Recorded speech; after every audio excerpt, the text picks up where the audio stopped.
Lankomės Jonavoje Rail Balticos statybvietėje. Iš tiesų, šiandien norim pasidžiaugti paskutinių 3 mėnesių darbų progresu. Manau, jisai yra akivaizdžiai matomas. Rangovai šiuo metu aktyviai atlieka darbus prie 40 skirtingų statinių. Didžioji dalis statinių, viadukų, tiltų jau juda link darbų užbaigimo. 10 km atkarpoje rangovas jau baigė betonuoti visų tiltų perdangas. Taip pat toliau sėkmingai vykdomi geležinkelio sankasos įrengimo žemės darbai. Norim pasidžiaugti rugsėjo mėnesį užbaigtų privažiuojamojų kelių projektų atkarpoje Žeimiai Šėta. Taip pat Neries tilte buvo pradėta įrenginėti spraustasinės.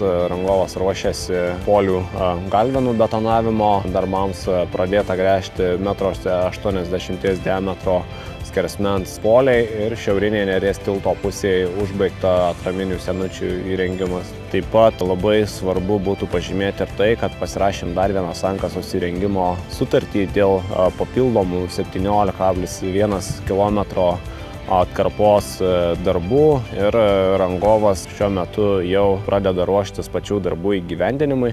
Tai tikimės, kad oro sąlygos iki šių metų pabaigos toliau leis sėkmingai įgyvendinti Rail Balticos projektą ir pats progresas tik tai didės.